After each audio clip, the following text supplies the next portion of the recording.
internacionales en América que también se conoce como ictus. Sensibilizar a la para el población. tiempo es vital para evitar el ¿De qué manera lo podemos enfocar? Lo que estamos ahí allá.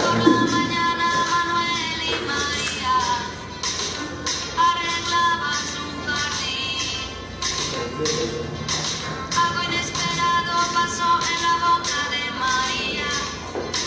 Una mueca rara asomó. Y Manuel pensó, será un infarto cerebral. Van a escuchar la palabra sífilis, ¿no? Es hora de preguntar. El otra no se le Es entiende básicamente un infarto cerebral. todo lo puede levantar. La cara medio caída está. Es hora ya de actuar. Llama al 112 y di si toma es suficiente, vamos a urgencias a avisar. Al salir del instituto, Ana y Maribel al baloncesto fueron a entrenar.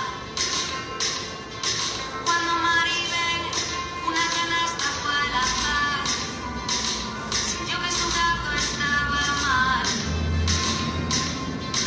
Y Ana pensó, será un infarto cerebral. ¿Qué debo hacer? Es hora de preguntar. El habla, no se le entiende al hablar. Un brazo lo puede levantar. La cara medio caída está. Es hora ya de actuar. Llama al 112 y di si toma es suficiente, vamos a urgencias a avisar. Camino al parque, Javier y su papá iban planeando aquel lugar. Hasta que de repente el papá empezó a hablar mal y Javier no le entendía nada. Y entonces pensó, será un infarto cerebral. ¿Qué debo hacer? Es hora de preguntar. El habla, no se le entiende al hablar. Un brazo lo puede levantar. La cara medio caída está. Es hora ya de actuar. Llama al 112 y di si toma es suficiente, vamos a urgencias a avisar. El infarto cerebral a cualquiera le puede pasar. Hombres, mujeres, niños y mayores. Siempre es importante a tiempo actuar para evitar parálisis, olvido, discapacidad, problemas al hablar o debilidad.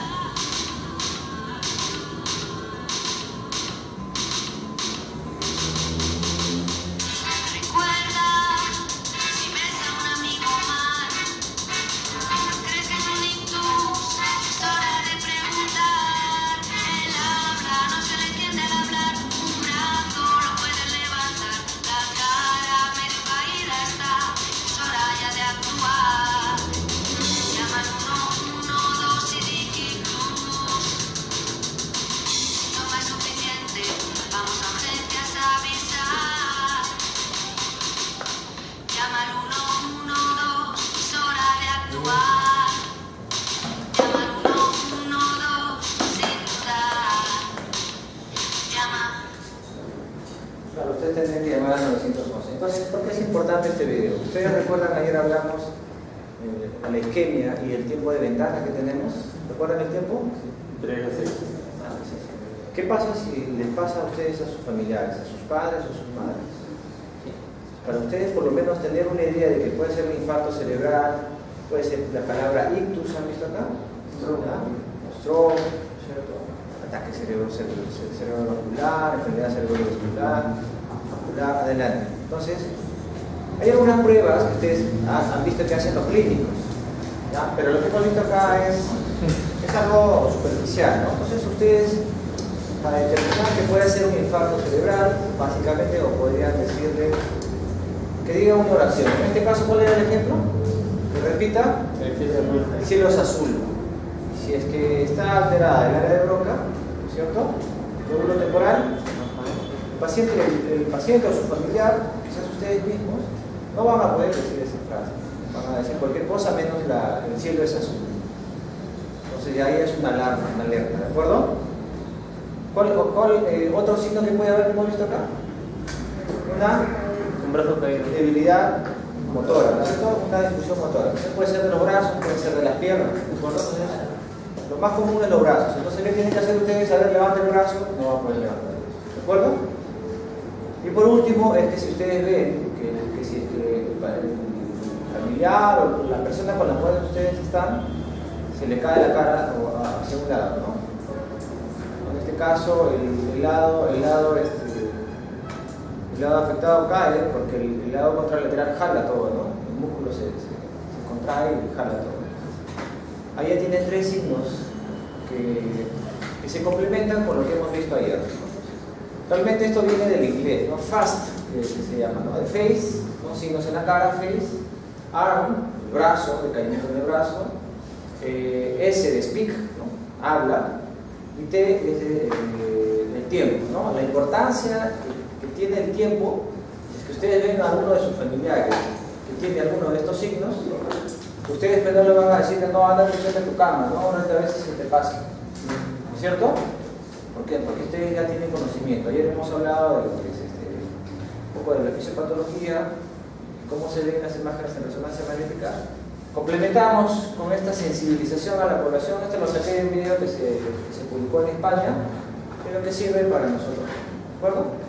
Entonces, es importantísimo. Aparte, esto de acá también lo pueden utilizar con sus pacientes, ¿no? Ustedes saben, pueden recibir alguna solicitud médica que les diga descartar ictus, como decía su compañero, o stroke, ¿no es cierto? En el lóbulo temporal derecho. Entonces ustedes al paciente que le van a dar, Señor, diga tal oración y ya corroboran la información que están recibiendo acá con la que van a tener eso. También aplican sus conocimientos ya en la práctica, ¿ok? Muy bien. Estamos bien con nosotros.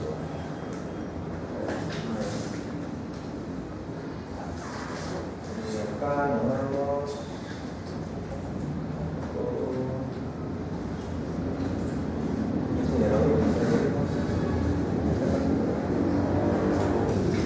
Bueno, vamos a repasar enfermedades infecciosas, enfermedades neoplásicas en el cerebro.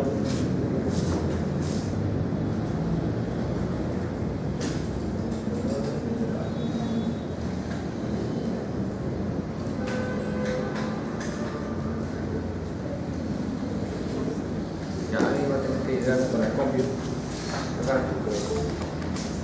¿Puede? Dándole el next. ¿Puede acá contigo? Sí, pongo. ¿Sí? ¿Puedes? Sí. Muy bien. Ya. Dale. Entero.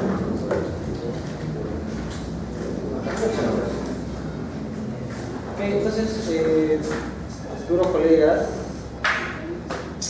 esta de acá es importante, ¿ya? Entonces, ustedes dirán, ¿por qué nosotros aprendemos física, anatomía, fisiología, instrumentación? Porque nosotros realmente tenemos que pensar para realizar un examen adecuado, un examen que realmente sirva un diagnóstico adecuado. ¿Okay? Y todo va a empezar al momento de recibir la orden médica o solicitud médica, ¿no? Realmente el término correcto es solicitud, ¿no? ¿Ah? Entonces, esto además siempre recuerden, ¿no? ¿Ya? Muchos de ustedes quizás se preocupan cuando van a sus prácticas y dicen, ¿cuál es el protocolo que utilizan ustedes? Y se matan ustedes apuntando los protocolos, ¿cierto? Es bueno que lo hagan, es bueno, porque es parte de su curva de aprendizaje, ¿ya? Es parte de lo que ustedes tienen que aprender, de acuerdo a la sede en la que están. Pero cuando ustedes ya estén en la cancha, cuando ustedes sean responsables de un examen, recuerden esto de acá, que en realidad no existe el protocolo de examen automático, ¿ya? Todo examen se realiza en función del caso que vamos a estudiar, el estado del paciente y las condiciones operativas de él. No sé si han visto ustedes, creo que lo digan a los chicos, Renato, ¿ha visto? Es distinto hacer una columna lumbar, la resonancia magnética a un paciente que no ha sido operado a otro paciente que ha sido operado. Entonces, el protocolo cambia. Entonces, en sí, protocolo no existe automático, que se pueda seguir, que se pueda hacer para todos los presentes acá. A cada uno de repente se le puede hacer una variación. Lo que sí puede dar de repente es una tendencia, ¿no? Algo estándar y luego las variaciones para cada paciente. Obviamente hay que saber el estado del paciente, las condiciones operativas del equipo. En este caso, saber si estoy manejando un resonador de 1 Tesla, 1.5 Tesla, 3 Teslas, qué artefactos produce el de 3 Tesla, qué artefactos produce el de 1.5 Tesla, etcétera, etcétera. Siguiente. Esto de acá, dentro de las patologías cerebrales, ustedes van a escuchar sobre las malformaciones arteriovenosas. Siguiente. Anterior. Anterior. ¿Se notó? No, dice la gema. Se congela el script. No está bien. Ya bueno. Bueno, las malformaciones arteriovenosas son ovillos vasculares, ¿cierto? En donde vamos a encontrar mucha confluencia de vasos, tanto arteriales como venosos. ¿Okay? En las malformaciones arteriovenosas se deben a angiogénesis anómalas y presentan una reestructuración vascular continua. Siguiente. ¿No se demuestra más? ¿Sabes? Creo que es. Se movió. Sí, se movió.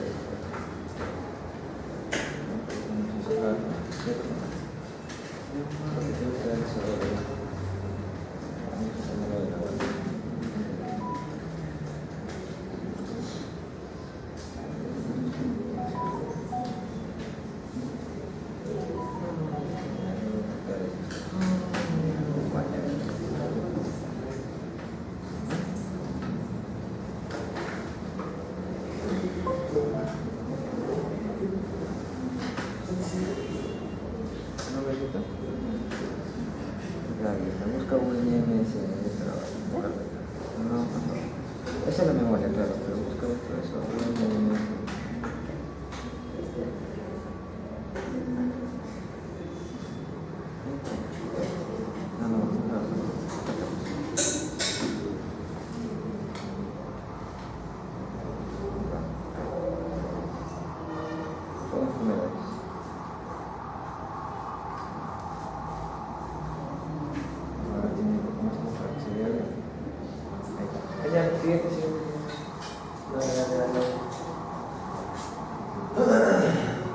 Todo esto ya lo hemos manejado, ya ustedes tienen que fortalecer.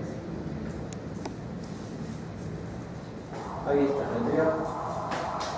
Esto de acá es una malformación arteriovenosa en un gráfico, en un dibujo, ¿no? Una arteria, como en este caso que es la arteria cerebral media, tiene sus ramas, ¿cierto? Sus ramas de segundo orden, de tercer orden. Y luego van a llegar a un punto en que se va a generar todo este ovillo del enmarañado, ¿no? Y obviamente, como siempre sabemos, todas las venas tienen que desembocar, tienen que drenar a través de, las arterias tienen que drenar a través de una vena. Entonces, aquí tenemos nosotros una representación de malformaciones arteriovenosas. Cuando nos vengan este tipo de casos, lo primero que ustedes tienen que hacer es realizar un buen examen para que se pueda ver las arterias que nutren este ovillo, ¿de acuerdo?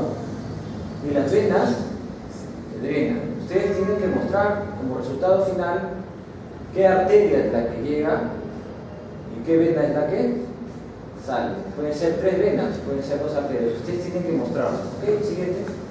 ¿Cómo se ve una malformación arteriovenosa? En este caso, por tomografía. La vemos aquí. Todo es con contraste, obviamente, y miren cómo se ve todo el enmarco. Ahora, si es que no tuviera contraste, todo esto de acá sería sangre, ¿cierto? ¿Cierto o no? Sangre dentro de los vasos. En este caso ya se rompió. ¿Cómo se va viendo a través del tiempo? Siguiente. También, aparte de aquí ha sangrado todo esto de acá y la sangre ha ido por los ventrículos. Muy bien, siguiente. este caso por tomografía le han apuntado o le han etiquetado el drenaje venoso, ¿cierto? Miren, tres drenajes venosos. El drenaje venoso profundo, ¿cierto? ¿Se acuerdan de los nombres de las venas? ¿No? Siguiente. Ese de acá es un caso en el cual aquí vemos que había una obstrucción, ¿cierto? No hay un pasaje que acá ya se ha clipado. ¿Sí? Al anterior, por favor. ¿Ya? En este caso nosotros tenemos este map córtico ventricular con un realce homogéneo de contraste. En la siguiente acá nosotros vemos este silencio, ¿cierto? Aquí se ha embolizado ya el vaso que nutría esa malformación, ¿no? En otro ángulo ya vemos que no existe malformación anterior, pero se ve este pequeño silencio en donde no hay vaso. Ahí lo han embolizado o le han puesto un clip, ¿cierto? A la arteria que nutre a esa malformación. Siguiente. Ahora, ya, eso fue por tomografía y por intervención. ¿Cómo se ve una malformación arteriovenosa? Por resonancia magnética. Esta es una imagen potenciada en T2. Muy bien. Pensemos, ayer hablábamos sobre los estados de la hemoglobina, ¿cierto? De la hemoglobina. En este caso específicamente hablando de hierro. Cuando hay una malformación arteriovenosa, es como que todas las células de la sangre se van a estancar, ¿ya? Se van a estancar, va a haber una alta densidad de células. En este caso, ¿qué células tienen hierro? Los glóbulos rojos. Los glóbulos rojos, ¿cierto? ¿No?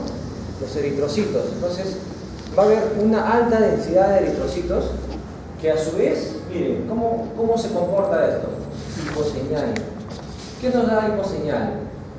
En este caso es el hierro, ¿no? Pero en este caso no es un hierro que ya se haya roto, sino es simplemente la alta densidad de eritrocitos que van pasando por estos vasos, por este emaranhado, debido a ese estancamiento que se ha generado producto de la malformación arteriovenosa. Entonces ustedes tienen que pensar, ¿no? ¿Cuándo yo voy a ver así hiposeñal, así profundamente? En las venas, en las malformaciones arteriovenosas. ¿Ok? Así se ve, miren, obviamente. Ojo, que también, por ejemplo, acá tenemos nosotros el seno venoso longitudinal superior, también se ve como hiposeñal. Es un drenaje venoso, ¿ya? Las venas están yendo lentas. Siguiente. Hoy aquí tenemos una malformación que afecta el tálamo, ¿no? Y al extremo posterior de la cápsula interna, un poquito más pequeño. Es una malformación arteriovenosa. ¿Qué potencia tiene esta imagen? T1. T1. Anatomía. ¿Qué estructuras son acá? Astas posteriores de los ventrículos laterales. Si son hiperseñal, el líquido del T2 es T2. El líquido brilla en T2. ¿Okay? Entonces, siguiente. Entonces tenemos esta malformación. Acá, ¿qué potencia tiene esta imagen?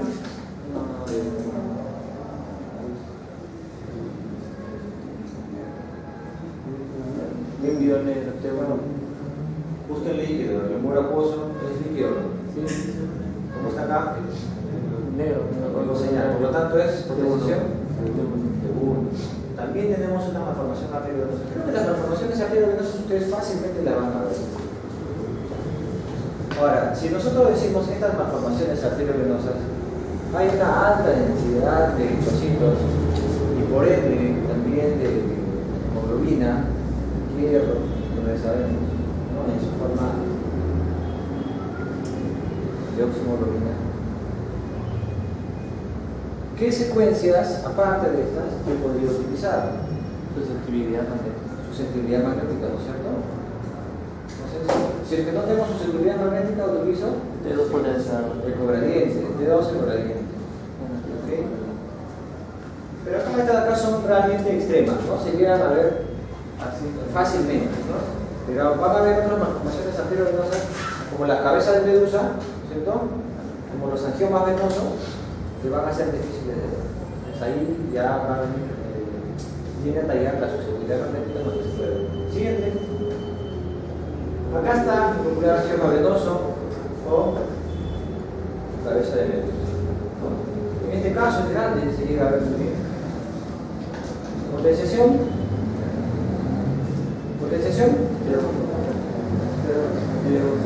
Se llega a ver muy bien. Ya no habría mucho más que hacer. Pero existen otras, estas de acá que no están en esta disposición horizontal, estas que son verticales, otras que son oblicuas, que son más pequeñas. Ok, siguiente. Es una fase venosa de una arteriografía. Ok, muestra la típica confluencia de los canales venosos que ordenan a una gran vena cortical. Pero a veces tú no sabes, tú no vas a una falange simplemente para descartar eso. Generalmente la radiografía ya es tratamiento, ¿no? Es diagnóstico, pero a la vez inmediatamente es tratamiento. ¿Ok? Siguiente. Otro de los casos que les van a venir a ustedes van a ser las enfermedades que se generan por detrimento, ya por envejecimiento del ser humano, ¿no? En este caso, las epilepsias temporales iniciales. Cuando ustedes escuchen o vengan pacientes por no sé, ¿cómo se llaman esas? Pacientes por Alzheimer, Parkinson, etc. Vamos a tener que ver siempre o problemas de memoria, ¿no? Demencia senil, pacientes con demencia senil. ¿Qué es lo que tengo que evaluar yo? Los hipocampos. Los hipocampos siempre se van a alterar, ¿no? El incremento de la señal en la cabeza de ambos hipocampos, tanto el izquierdo con componente atrófico, en este caso por esclerosis inicial. Los hipocampos se van a atrofiar, pero producto de una muerte celular. ¿Ok? Y cuando hay muerte celular, ¿qué hay? ¿Recuerdan ayer que habíamos dicho? Hay edema, ¿cierto? Cuando muere una célula, ¿qué va a pasar? ¿Se acuerdan de la cascada isquémica? No necesariamente es eso a gran escala, pero sí microscópicamente o en pequeñas partes de los hipocampos. Y se va generando, por lo tanto, si es inflamatorio, es líquido, esas células que han muerto en el hipocampo, ¿cómo se va a ver un líquido patológico? Como hiposeñal o como hiperseñal. Hiperseñal, ¿cierto? Porque acá hay líquido ya de células que han muerto. ¿Ok? Entonces es fácil, ¿no? Cuando tiene este tipo de enfermedades degenerativas, tipo Alzheimer, ¿cierto? Voy a tener que buscar los hipocampos. Y ustedes dirán, han ido a sus prácticas con los licenciados, ¿cuál es el punto de referencia para hacer mis cortes coronales en cerebro? No, la literatura que te dice comisura blanca anterior y comisura blanca posterior. Pero si ustedes hacen una analogía, también va con el borde inferior de la rodilla y el rodete del cuerpo calloso, ¿cierto? En mi experiencia también, el 95% de los peruanos también es paralelo al paladar duro. También puede ser. Perpendicular, ¿no? Los axiales paralelos y los coronales perpendiculares. Cuando vean este tipo de pacientes, los coronales ya cambian de angulación. Ya es de acuerdo al paciente, lo que habíamos visto al principio. Ya no es un protocolo común y corriente que hay que seguir, sino ya se cambia. La angulación de los coronales va a ser perpendicular al eje de los hipocampos, ¿no? ¿Por qué? Porque yo tengo que agarrar de una manera axial los hipocampos y poder analizar estas hiperseñales. ¿De acuerdo? También puedo variar, ya de repente licenciado, pero le puedo hacer un coronal axial, un coronal T2 normal, como dice el protocolo. ¿Lo puedes hacer? ¿Sí? Sigues tu protocolo estándar según tu institución, pero como ustedes están teniendo información, ustedes han estudiado, bueno, dicen, bueno, me voy a apurar, lo voy a hacer perfecto, pero al final voy a hacer un coronal flare o un T2 dedicado a los hipocampos. De repente le bajo el campo de visión. ¿Qué más puedo hacer?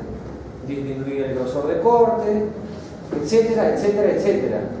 No me importa lo que ustedes hagan, pero lo importante es que ustedes muestren un corte así específico para hipocampos, con las herramientas que ustedes tengan. Simplemente pensando que este tipo de enfermedades neurodegenerativas es imprescindible poder evaluarlos tipo. ¿Okay? También pueden hacer cortes axiales en el hipocampo si quisieran. Ya depende de ustedes. ¿Okay? Es en función del caso. Siguiente. Acá tenemos otro caso. Siguiente. Perdón, anterior. Ya, entonces, toda esta zona pertenece a los hipocampos. Ustedes solitos, ¿ah? Díganme si la señal de este hipocampo, con el hipocampo izquierdo con el hipocampo derecho, son iguales. ¿Tiene la misma señal? ¿Se llega a ver bien? Miren acá, miren esa corteza. Este de acá está más intenso, hiperintenso con respecto al lado izquierdo, ¿cierto? Entonces, ahora vamos a hacer este mismo plano de un FLAIR. Los líquidos normales se eliminan, ¿cierto, FLAIR? Y los líquidos patológicos tienen hiperseñal. Ahora, ustedes dirán, pero acá tengo hiperseñal comparado. No, pues esto de acá es la corteza. Ustedes tienen que comparar siempre con su contralateral, ¿cierto? Entonces, si es que yo comparo y veo hiperseñal, no, este hipocampo tiene algo. Tiene un concepto patológico, se puede decir una zona patológica. Entonces, ustedes ven eso, pueden verlo en el T2. Hacen cortes milimétricos, no lo sé, que les parezca bien, muéstralo. Y se van a todo, mira, le hice esto de acá por si acaso. Yo le di esta señal, aquí viene. Perfecto, parece muy bien. Siguiente. Acá tenemos otro caso en donde vemos, ahora ustedes díganme, este hipocampo con este de acá, ¿tienen el mismo tamaño? ¿Tiene o no? Este está más pequeñito, este de acá se ha atrofiado, pero tiene hiperseñal. Este de acá también tiene hiperseñal, ¿cierto? Ambos son patológicos, pero en este caso ya se ha atrofiado, se va reduciendo el tamaño. ¿Okay? Y aquí en el corte axial también se puede hacer en los hipocampos. Todo esto de acá son los hipocampos, desde aquí. Todo. Ahí en la bibliografía dice que se ve el chico del caballito de mar. Los hipocampos en corte axial. Ok, siguiente. Ahora, luego ya dejamos ese apartado. También existen trastornos de migración neuronal. ¿Okay? Como ustedes saben, como hemos analizado anteriormente, nosotros sabemos que la corteza cerebral siempre es externa, ¿cierto? Bueno, dejando de lado los ganglios basales, que son centros de soma, ¿cierto? ¿Okay? Entonces, lo ideal es que venga corteza cerebral externamente y luego que viene sustancia blanca, ¿cierto? O lo que vendrían a ser los axones, ¿cierto? Pero ¿qué les parece este caso? Miren, acá es distinto, ¿no? Corteza cerebral, o sustancia gris, sustancia blanca, y luego sustancia gris, y luego sustancia blanca.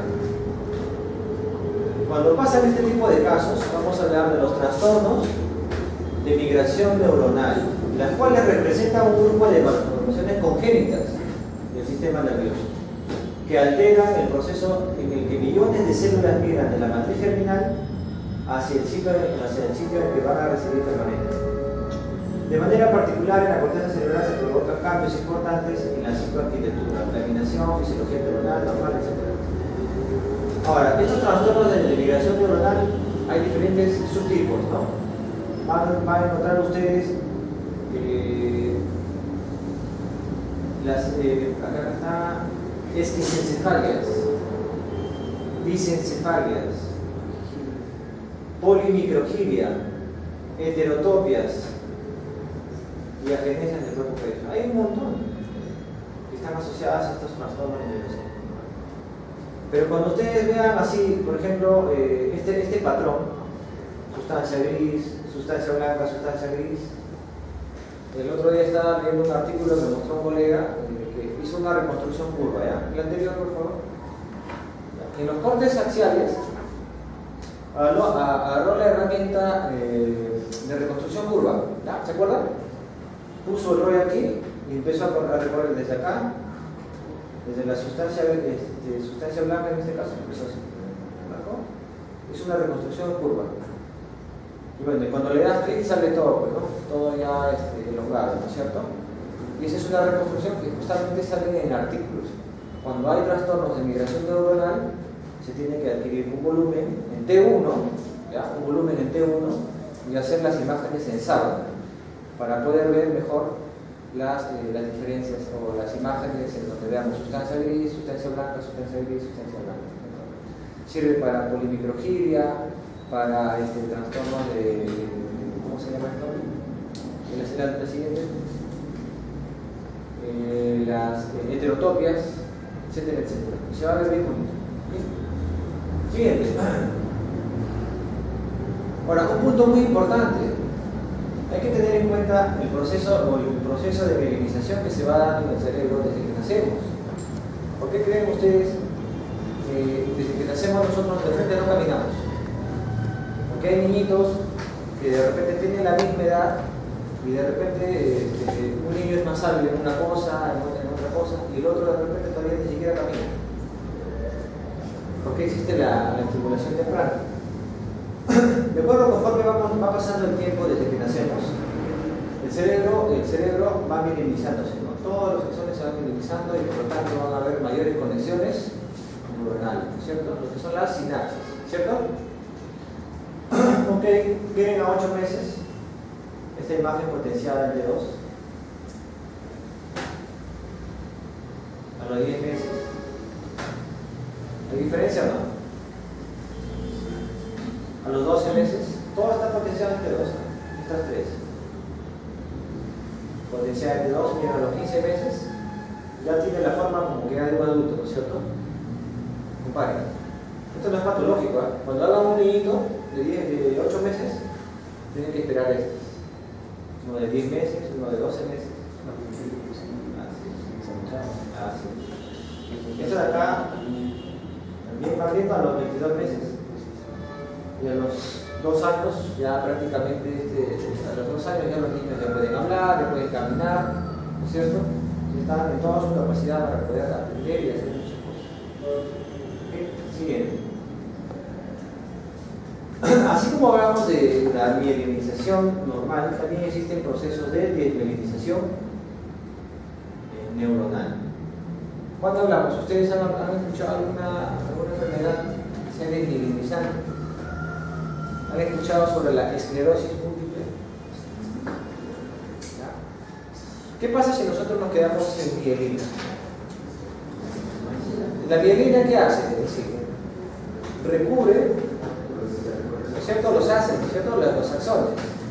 En realidad son como, si haríamos una analogía, la mielina es la empaquetadura de los cables de corriente, ¿cierto? ¿Qué pasa si nosotros le quitamos el plastiquito a los cables? Se generan cortos circuitos, ¿cierto? Y más si todavía hay cables más seguidos, ¿no es cierto? Ya, lo mismo pasa acá. Existen procesos de desmielinización en los cuales ya estos axones van perdiendo su capacidad conductiva. Y miren qué se genera. Si nosotros pensaríamos o probaríamos la analogía que se producen estos cortocircuitos, va a haber inflamación, ¿cierto?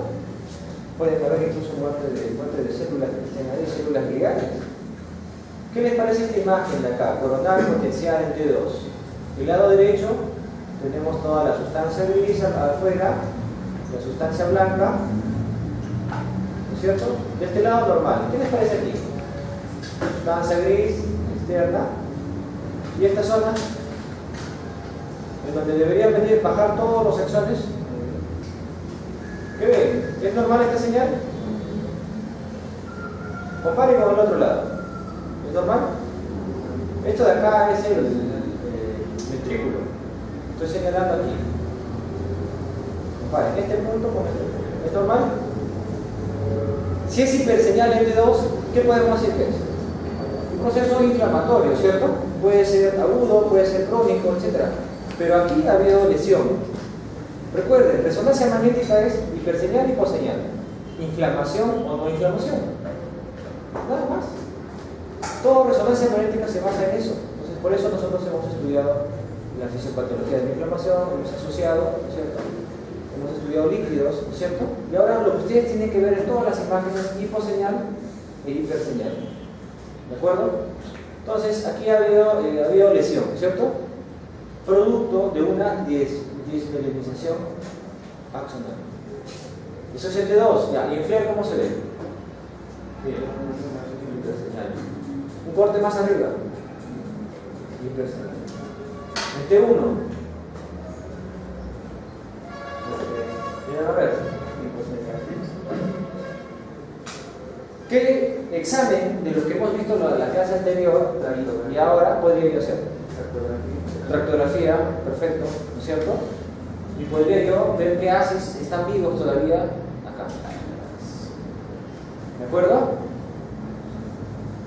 Entonces, ustedes cada vez que tengan esto y cuando tengan la oportunidad de hacer ciencia, ya puedo hacer también. Entonces, más o menos va enfocado así. Les presento los casos y ustedes van viendo qué secuencias pueden utilizar. ¿Okay? Siguiente. La esclerosis múltiple, ya lo hemos hablado, es un proceso de disminución, ¿cierto? Cuando vean así, el cuerpo calloso también, ¿cierto? El cuerpo calloso también, ¿qué son? ¿Ves? También son fibras de asociación, ¿cierto? El cuerpo calloso une ambos hemisferios. También ayuda a transmitir información. También se daña el cuerpo calloso, ¿no? La parte externa del cuerpo calloso en este caso. Siguiente. Entonces, un poco de teoría acerca de la esclerosis múltiple. Es una enfermedad autoinmune. Si les ponen el examen, ¿qué es una enfermedad autoinmune? ¿Qué van a poner? Es una enfermedad a la cual no se sabe la causa. Punto, se acabó. Nada más. ¿Okay? Entonces ustedes ya saben, cada vez que escuchen enfermedad autoinmune, ¿no es cierto? En este caso que tiene predisposición genética donde interviene el factor ambiental, probablemente de forma de infección inaparente. Se desarrolla tras un periodo de latencia de 10 a 20 años y el trastorno aparece entre los 25 y 40 años. O sea, estamos dentro del rango. Ustedes todavía no. Con predominio del sexo femenino.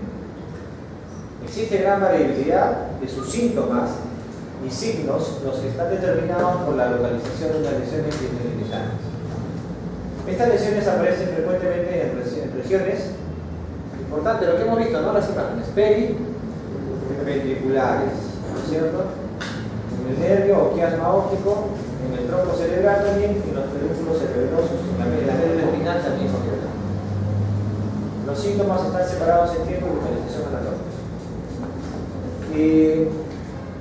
La esclerosis múltiple, cuando a usted le venga, por ejemplo, un paciente por resonancia magnética, ¿ok? Y este dato es muy importante, ¿ya? Médula espinal.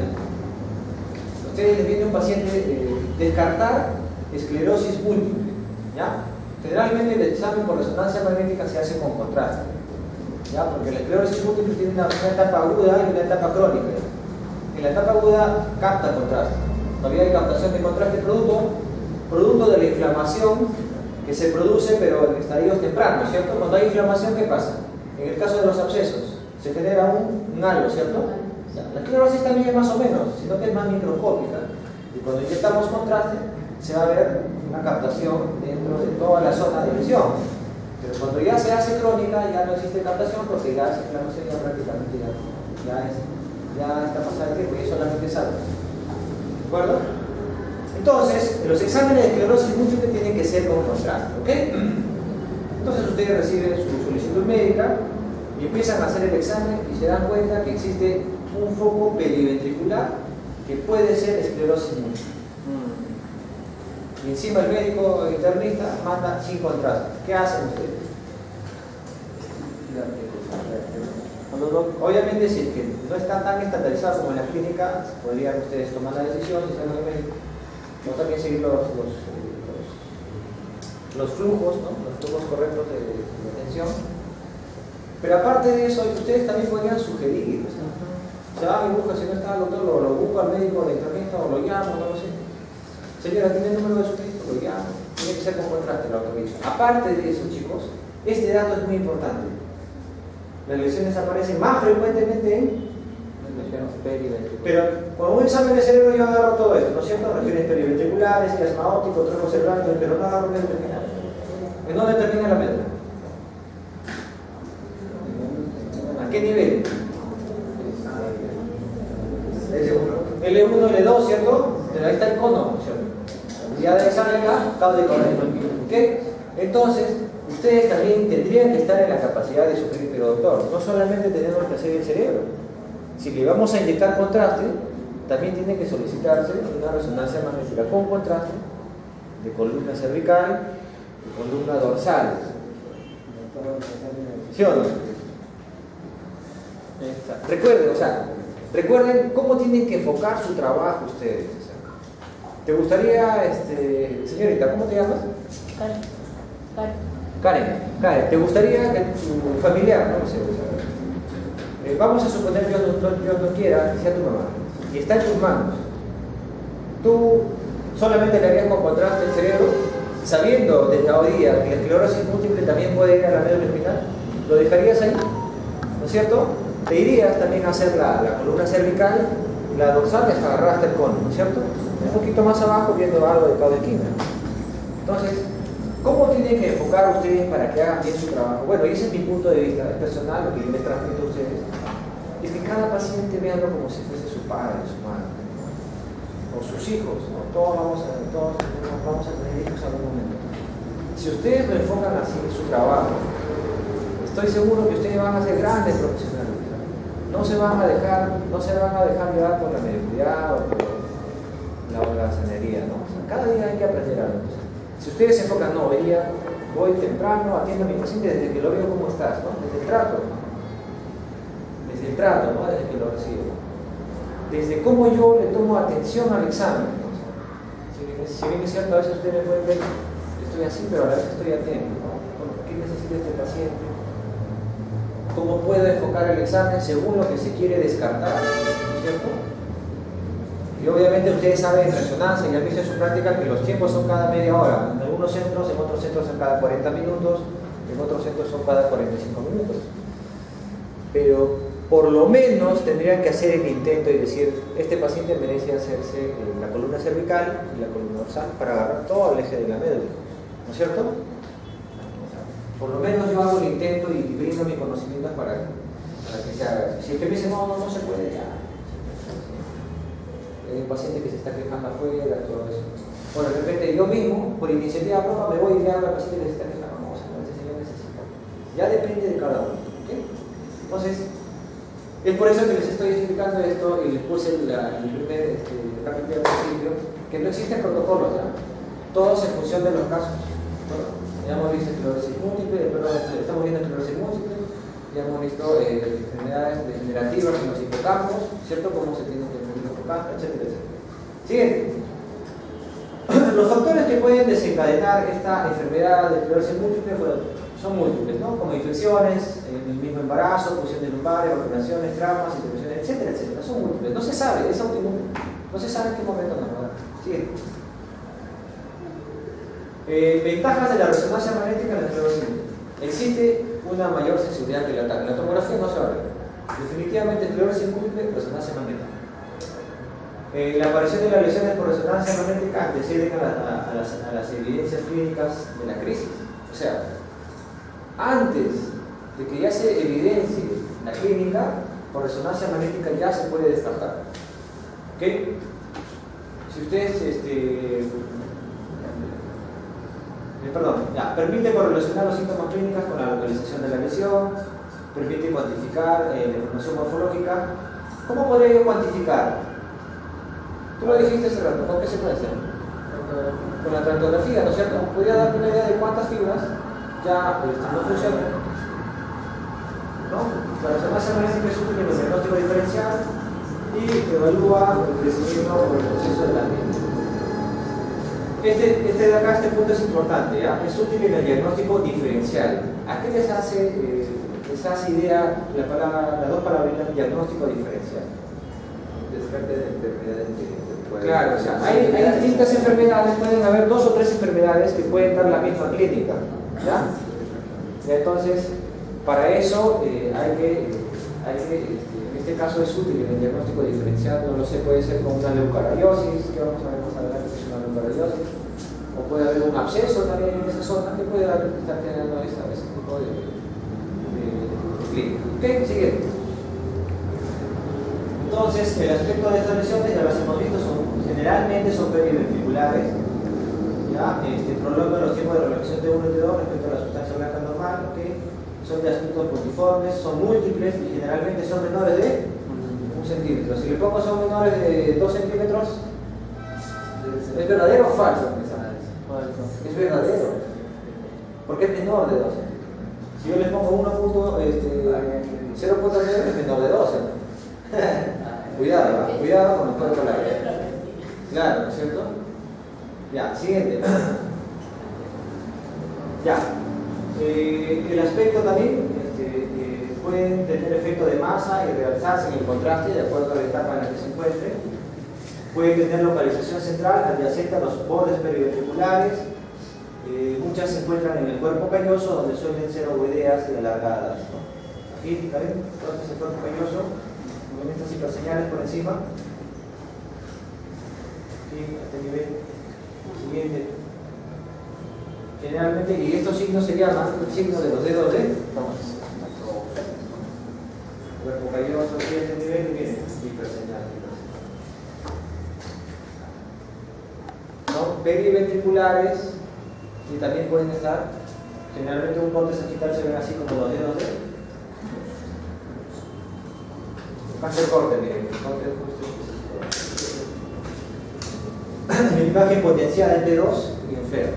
O sea, en T2 se va a ver como hiperseñal y en FLAIR se va a ver como hiperseñal. En T1, ¿cómo se vería? Como hiposeñal. Ok, muy bien, perfecto. Aquí vemos que también, si ya se va haciendo esto ya más crónico, el cuerpo calloso se va a ver afectado de esta manera. El cuerpo calloso no tiene esto, el cuerpo calloso es liso, ¿sí o no? Miren esta como marcado de ratón, ¿no? También es un signo, mucho cuidado, ¿ya? Siguiente. Acá tenemos lesiones agudas. Las imágenes ponderadas en T1 son útiles para distinguir las placas agudas de las crónicas. ¿Sí? Acá tenemos imágenes potenciadas en T2. ¿Son periventriculares o no? Hiperseñales. ¿Son ovoideas o no? En T1, con gadolíneo, hiperseñal. En T2, hiposeñal. Con gadolíneo, ya, luego de 30 días, tiene que estar, pero menos, ¿sí? Ya el tiempo de recuperación celular ya pasó. Esto de acá no se va a salvar, sino que a mayor tiempo ya se va haciendo más pronto. Siguiente. ¿Qué es? Esclerosis múltiple crónica.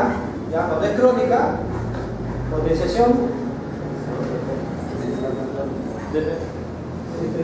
Puede ser, sí. Se ve como hiperseñal, ¿sí? Si le ponemos en T2 también se va a ver como hiper, pero si le ponemos contraste, ¿hay captación o no? Miren, ya no hay captación. Ya las células que están acá, la zona que ya está, ya murió. Ya no hay conexión. ¿Cierto?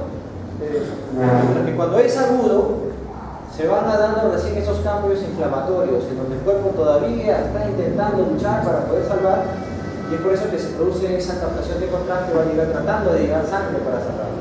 Pero en la etapa crónica ya no. Entonces ya saben ustedes diferenciar esclerosis múltiple aguda con esclerosis múltiple crónica. Básico, es periventricular, ¿ya? Y también son ovoideas, ¿no es cierto? Menores de 1 centímetro. ¿Qué más? Pueden destruir el cuerpo calloso progresivamente. ¿Qué más?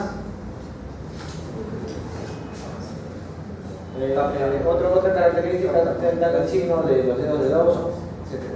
Siguiente.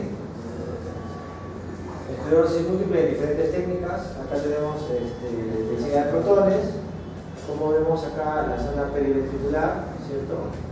Zonas de hiperseñal. Potenciación en T2. Potenciación T1. Miren acá. Preganolona, ¿cómo se ve? Hiposeñal. Acá en T2. ¿Es agudo o es crónico? Agudo.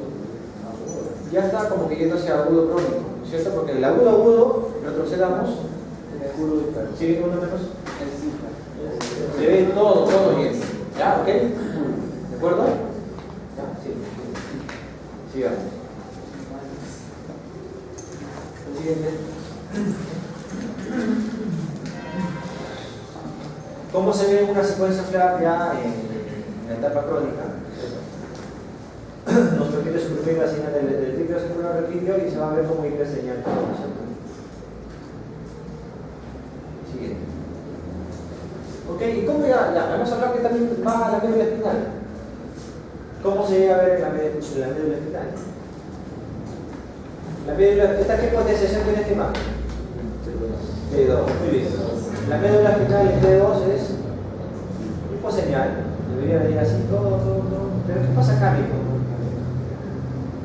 Miren esta plaquita. Es una placa desesterilizante. Por esclerosis múltiple. Aguda todavía no sabemos, ¿no? ¿Ya? Porque esta es potenciación de 2. Todavía no sabemos. En un corte axial se ve toda esta parte normal y esta parte ya lesionada, ¿cierto? Patológico. Ok. Ahora, en médula sí son más alargadas, ya son mayores a 1 centímetro, ¿ya? Mucho cuidado. Son excéntricas, en el plano axial, excéntricas se refiere que eso pueden ser, no van al centro, sino alrededor, y pueden tener un efecto de masa. Siguiente. Ahora, vamos a ver cómo es que se ve en aluminio, en este caso específico, el caso anterior no sé. Tenemos una potenciación en T2. En T2, ¿cómo se ve esclerosis múltiple? Tanto agudo como crónico, hiperseñal. Ahora, el T1, por este T1, ¿qué podemos decir? Sí es agudo, ¿no es cierto? Porque todavía está captando bastante. Agudo ya yéndose más alejado a la luz, pero todavía se puede decir que es agudo. ¿Ok? Y se ve esa captación de pantalla. Entonces ya ustedes están en capacidad, perdón, anterior. Entonces, así como este caso, también puede haber una placa desmelinizante justo en el cono medular. Y ustedes justo ese día se distrajeron por conversar, por estar con el celular. Y el corte sagital de la médula de la columna dorsal la cortaron. O sea, no la agarraron. Justo ahí puede tener una lesión. Siempre hay que estar concentrado, ¿de acuerdo? Sí. Pasa, yo los ejemplos que le doy son cosas que han pasado, no es que yo me invento. Son cosas que han pasado, la verdad, que a veces uno lo tiene, ¿no? Pero pasa. Dejamos atrás la esclerosis múltiple, ya ustedes son unas fieras, ¿okay? Ahora vamos a hablar de algo que es endémico en el país, ¿cierto? Ustedes han escuchado en las solicitudes médicas no le va a venir así, ¿ah? Les viene descartar NSS, neurocystic, ni siquiera puede descartar, DC, NSS.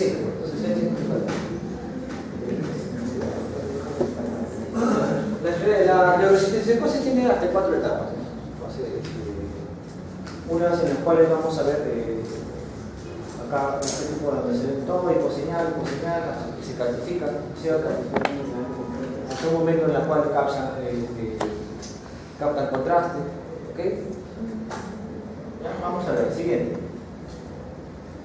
Más adelante tengo más casos, ¿ya? Más adelante tengo más casos, en este caso de un lapsus en la diapositiva.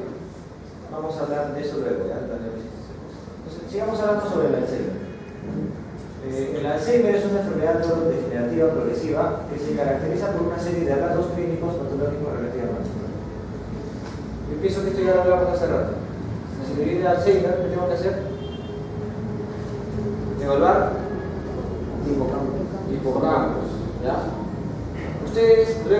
clase del inicial hospital, viene mi clase, me parece, que es la de mama, tórax, pelvis. Luego viene la clase de inicial esto, donde tengo que hablar sobre espectroscopía. La espectroscopía es como una biopsia virtual. Nos quedamos con ese término, biopsia virtual. Cuando nos quieren descartar una patología, puede ser neoplásica o benigna, ¿qué hace el cirujano o el especialista? Entra con una aguja que normalmente es una aguja tubo, sacan un pedazo de tejido, lo llevan a patología y te dicen si es que es benigno o es maligno. Te dicen la estirpe de la neoplasia que tiene, o sea, ya te dicen específicamente qué tipo de cáncer es. Y si es benigno, ya, bacán, te va tranquilo. La espectroscopía es como una biopsia también así, pero es virtual, no es invasiva. ¿De acuerdo? Así todo se basa en función de algunos metabolitos específicos que hay en el cerebro y en otras partes del cuerpo. Pero eso ya lo van a ver con eso. Entonces, más o menos les he dado esa idea de la espectroscopía. Si bien es cierto, cuando tengamos Alzheimer, ustedes van a ver que se pueden, los alumnos tecnólogos van a hacer esos cortes específicos para hipocampos, pero también se puede agregar un estudio más que se llama espectroscopía. ¿Ya? Y hay unos indicadores específicos que te van a determinar que podría ser o se va acercando más a ser una enfermedad de Alzheimer. Es una información más que se va brindando, ¿no? Bueno, hay alteraciones cognitivas, funcionales y psicológicas. Siguiente. ¿No es cierto? En las regiones afectadas por el mal de Alzheimer, idealmente son los hipocampos, la zona de la memoria, ¿no? Los hipocampos aquí. ¿Qué más? La corteza cerebral. Pero donde se puede ver mejor es en la zona de los hipocampos. Siguiente. Miren lo que pasa cuando hay Alzheimer. ¿Sí? Cerebro normal, tenemos acá el área del lenguaje, acá la memoria. Y en Alzheimer, ¿qué pasa? Pérdida de volumen. Pero acá está atrofiado. ¿Por qué se ve como hiperseñal en el cerebro? ¿Cómo se ve como hiperseñal en el T2? Razonemos. Para que se atrofie esto, estas células tienen que estar, por lo menos ya, tener algo patológico. ¿Sí o no? ¿No es cierto? Entonces, en la fase temprana de inflamación, ¿qué pasa? Todo el volumen va a seguir normal, pero va a seguir inflamado. Se va a ver como hiperseñal en T2. Y en flebo, hiperseñal. Pero conforme pasa el tiempo, esa enfermedad de Alzheimer va atrofiando todo esto. Ya se hace crónico. Ok, siguiente. Bueno, hay etapas tempranas, intermedias y tardías, eso lo vamos a dejar. Siguiente. Esto ya lo vimos, accidentes, enfermedades cerebrovasculares. Siguiente. Ya está, ustedes son unas fieras en esto. ¿Esto acá qué es? Hemorrágico, agudo, hiperagudo, crónico. No, está fuera del antiguo y hemorrágico. ¿Ah? Hemorrágico. Mire, ¿cómo la ven? Hiposeñal, hiposeñal, al final. Crónico, ¿cierto? Ya, siguiente. T2. Hemorragia periquimenosa. Siguiente. ¿Cómo se ve una hemorragia? Perdón, la anterior. Cuando ustedes vean hemorragia así que destruye todo el parénquima, se va a llamar hemorragia parenquimatosa, todavía no escuchar pinta, parenquimal. Siguiente. También existe la hemorragia subaracnoidea, que va ya por los surcos cerebrales. ¿Okay? Va así en forma de láminas. Siguiente.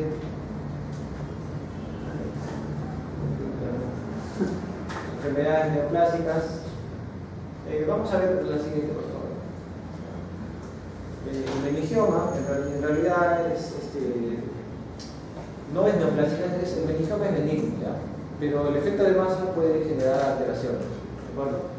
Y cuando inyectamos contraste, tiene una gran una hiperseñal, ¿no?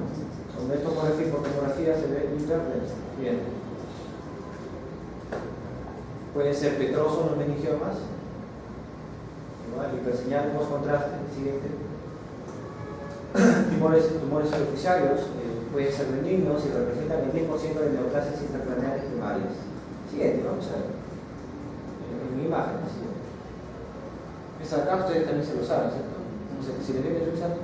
¿Tiene imagen de una de toma y hipótesis? No está mal. Claro. Siguiente. Clasificación, fácil, ¿no? Según su localización, intracelares, extracelares, ectópicos, que son muy raros. Según su tamaño, microadenomas, macroadenomas. Según su patrón de crecimiento, expansivos, claramente invasivos y metastasis. Siguiente. Acá está. ¿Cuándo se dice que son microadenomas? Macro, Mayor de un centímetro. ya, intracelares dentro, intracelares fuera. Fácil. Dale.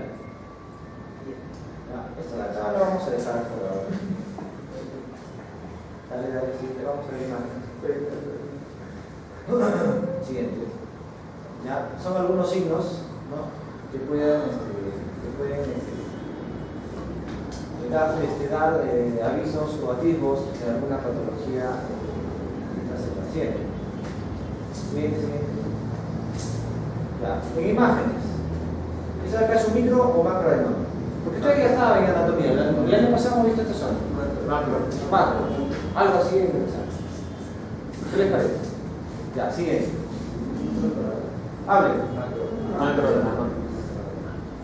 Sí, claro. Siguiente, ya, dale. Microadenoma, siguiente. Microadenoma. Y todavía le da comedida, miren. Ya, será así. Entonces, hay mucho que hacer en lo que es hipófisis, no, o sea, micro, macro, intra o extracelular. También están los craniofaringiomas, pero ustedes saben, por características, el craniofaringioma es extracelular o paracelular, ¿no es cierto? Y es mixto, ¿no es cierto? Tiene calcificaciones, tiene partes cálcicas, tiene partes blandas, etc. El craniofaringioma es muy distinto a los otros. Siguiente. ¿Cómo es la forma de operar un adenoma de hipófisis? Trans. Estenoidal. Siguiente. El popular glioblastoma que han escuchado ustedes. ¿Cómo se llega a ver por resonancia magnética? Vamos a ver.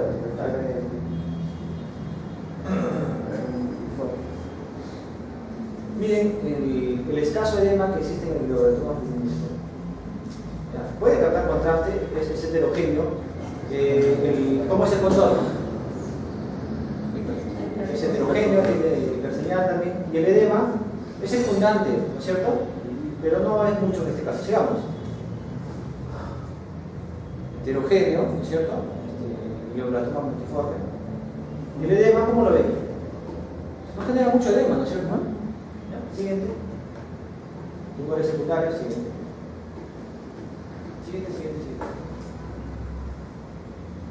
Siguiente. Todas son metástasis. Y miren, las metástasis o las neoplasias, ustedes díganme si hay bastante edema. No hay mucho. ¿Ya? Cuando les pongan el examen pueden ustedes poner neoplasia, cáncer, no sé todo. Diferenciar entre cáncer y metástasis tampoco no es nuestro trabajo, pero por cultura general les voy dando este dato. Captan contraste y no generan mucho edema. ¿Ya? Siguiente, un ratito licenciado Chupetero. Denme 5 minutos. Siguiente. Ahora vamos a ver, para que no se asusten, las enfermedades inflamatorias o infecciosas. Siguiente. Vamos en imagen. Los granulomas, ¿ya? Acá tenemos nosotros que es un granuloma o tuberculomas. También podemos llamar procesos infecciosos, etc. Siguiente. Acá yo tengo una clasificación muy interesante. Siguiente. La anterior. Miren, este proceso infeccioso capta contraste en forma de halo, que ustedes ya lo saben por tomografía. ¿Y qué me dicen del edema? Es muy escandaloso, ¿cierto? Ya. Y esta información yo les traigo de un estudio que realizó un médico radiólogo, también neurólogo a la vez, con el cual trabajé. Y él decía en su clase, ¿no? Yo me chantaba la clase con los residentes, escuchaba. Cuando ustedes vean una lesión que capta el contraste, que puede ser heterogénea, sabemos que puede ser cáncer, pero las lesiones neoplásicas, en su mayoría, recuerden que cuando digo en su mayoría no es el 100%, estamos hablando de un 95%, son heterogéneas, captan contraste y el edema que generan es mínimo, neoplasias. En cambio, las lesiones infecciosas o granulomatosas, son sinónimos, ¿okay? son de bordes lisos, ¿no es cierto? Son regulares, captación en halo y el edema es escandaloso. ¿Okay? Siguiente, clasificaciones. Ya, los granulomas pueden ser infecciosos y no infecciosos. Acá entra la tuberculosis, los infecciosos fúngicos, los parasitarios, en los cuales el más importante, ¿cuál es?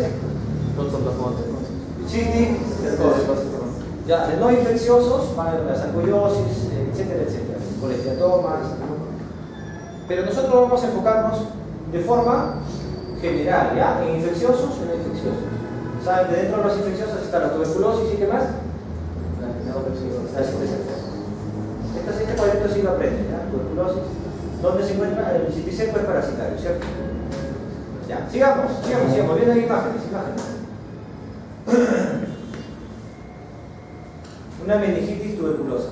La meningitis tuberculosa es una infección que es realmente cuando ataca al cerebro, sí puede propagarse por todo el cerebro. ¿Okay?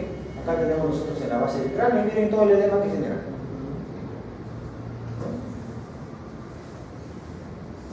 No podemos decir que esto es una metástasis. Miren todo el edema que está generando. Eso no lo hace una metástasis. ¿Qué hemos visto? En el cerebro el edema, en la neoplasia el edema es mínimo, ¿cierto? Siguiente. También, entonces es la misma tuberculosis ya post-contraste, cómo ha generado infección o inflamación en toda ya la parte de la zona del polígono de Willis, en la parte de frontal, ¿cierto? Siguiente. Tuberculoma, vamos. Esta diapositiva sí se la voy a dejar, ¿ya? Para que la repasen, la estudien. Ok, a ver. Sí, anterior. Tuberculoma. Siguiente. Aquí, por ejemplo, miren, tenemos esta lesión. Pero usted, señor licenciado, me ha dicho que los tuberculomas o los granulomas infecciosos generan bastante daño. ¿Quién lo entiende? No, pues acá se escapa ese tuberculoma. Se escapa de ese 95%. Pero aquí vemos todo el edema alrededor. Entonces, ustedes entrarían en duda, ¿no es cierto? Este tipo de imágenes no las voy a poner, porque están dentro de ese 5% que se escapa de la realidad.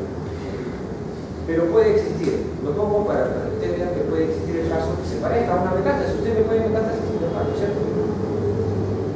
¿Sí? Siguiente. Otro caso similar. Siguiente.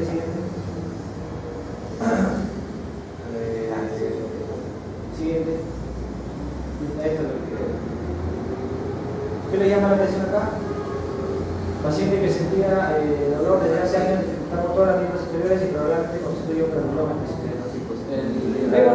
Tipo hiperseñal en hiperseñal cuando tú lo encontraste y por el hiperseñal. Cisticerco, fibrosis. Vamos a los casos, creo que al final. Siguiente.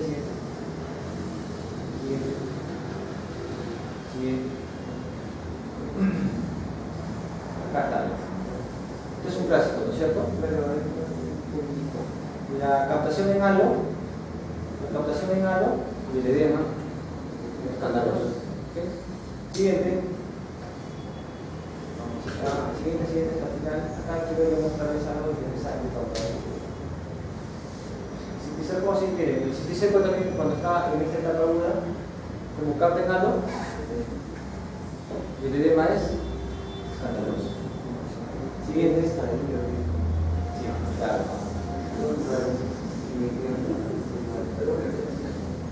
Cisticercosis en forma miliar está tradicional. Siguiente. Anterior. Pues acá es cómo va captando el contraste. Eso no lo vamos a tomar. Dale, sí, está en los casos. Dale. Dale. Vamos a los casos. Casito ya para ver qué tiene. Ok, aquí qué podríamos hacer brevemente. ¿Neoplasia o infección? O un reflujo. ¿Por qué? Por el edema largo, el edema extenso, ¿no es cierto?, escandaloso, por la captación, miren, y hay un signo muy importante también de los procesos granulomatosos o infecciosos. Cuando ustedes vean, puede ser la imagen en halo, ¿no es cierto? En este caso ha captado totalmente, ¿ok? El edema, ¿cierto? Pero hay un signo muy interesante, característico solamente de los granulomas o procesos infecciosos. Bueno, de este tipo, ¿no? Que son así esféricos. Y también las que captan en halo. Este signo de acá. El signo del vaso centinela. El signo del vaso centinela. Vamos a seguir viendo más casos del signo del vaso centinela. Ahora este es un glioma. Miren. Es heterogéneo, ¿no es cierto? ¿Ah? No ha captado mucho contraste, ¿no es cierto? Acá tiene contraste. Sí, tiene contraste. Sí, es el efecto de masa. ¿Ya? Más efecto de masa que inflamación. Voy a inflamación acá. Circundante. Entonces, básicamente usted me pone neoplásico, infeccioso o también le puede poner granulomatoso. ¿De acuerdo? Siguiente. Es un glioma de alto grado. Heterogéneo. Acá, si ustedes ven esto, que no me van a poner infecciosos. Los infecciosos son cartanejados, son regulares, ¿cierto? Entonces, heterogéneo ya, neoplásico. Siguiente.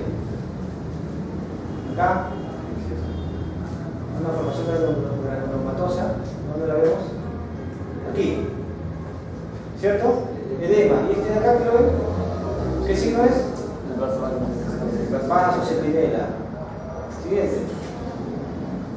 Acá, al toque. Maligno o benigno, neoplásico o granulomatoso. ¿Por qué? ¿Qué es esto? El vaso centinela. Este medio que es este artículo muy bueno. Entonces, listo de acá, hasta ahora he buscado en otros artículos. Interesante, ¿no? Esos signos que nos ayudan, por lo menos, a hacer un poquito más fácil y nosotros poder de repente ya darnos una idea. Nuestro trabajo no es dar diagnóstico, pero sin embargo ya darnos una idea de lo que estamos haciendo y cómo enfocar el examen. Siguiente. Aquí, bueno, ya sí es un granuloma, bastante edema, captación ahí, digamos, regular. Aquí, ¿lo ven? Vaso centinela. Bien. Este caso es un paciente cuarentena que presentó convulsión y se realizó resonancia en otro centro. 3 meses después se hizo control en el universo, sin nota la importante metodología de presencia de estos mencionados, tanto sí como el tratamiento. Siguiente. ¿Qué podría ser acá? Infeccioso. ¿Por qué? El edema heterogéneo. Edema, ¿cierto? Pero ahí está captación heterogénea. Miren, todo es heterogéneo. ¿Cierto? No hay captación en algo. ¿Neoplásico o granulomatoso? Es heterogéneo. Si no es heterogéneo, bien, entonces es neoplásico. Siguiente.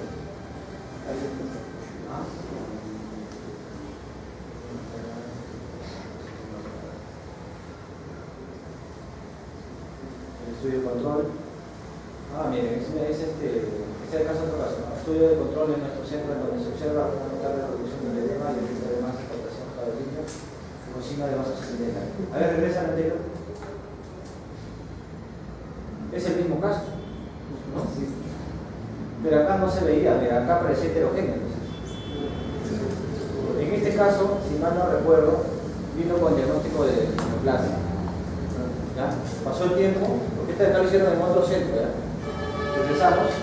Anterior, presidente. Siguiente.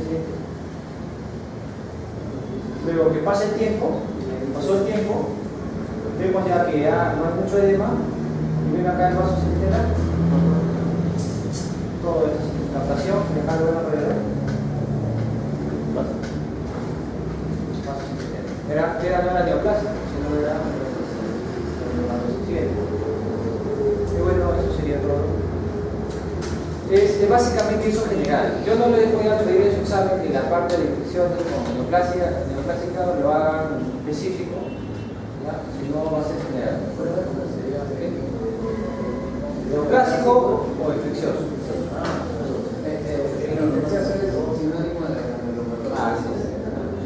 Ya, entonces, la última que les voy a pedir es que si el examen va a venir, no va a tener tiempo de preguntarles, es que solamente lean las fases de la neurocitis que son 4. ¿Ya? No lo tengo acá, pero son 4. ¿De acuerdo? Están desde la etapa larvaria, la etapa quística, la aguda, la larvaria, la aguda, la quística y la cálcica. ¿Ya? Esas 4 etapas tienen que leerlas porque esas sí les voy a tomar las neurocitis. Gracias, muchachos. Bueno, si lo dejo,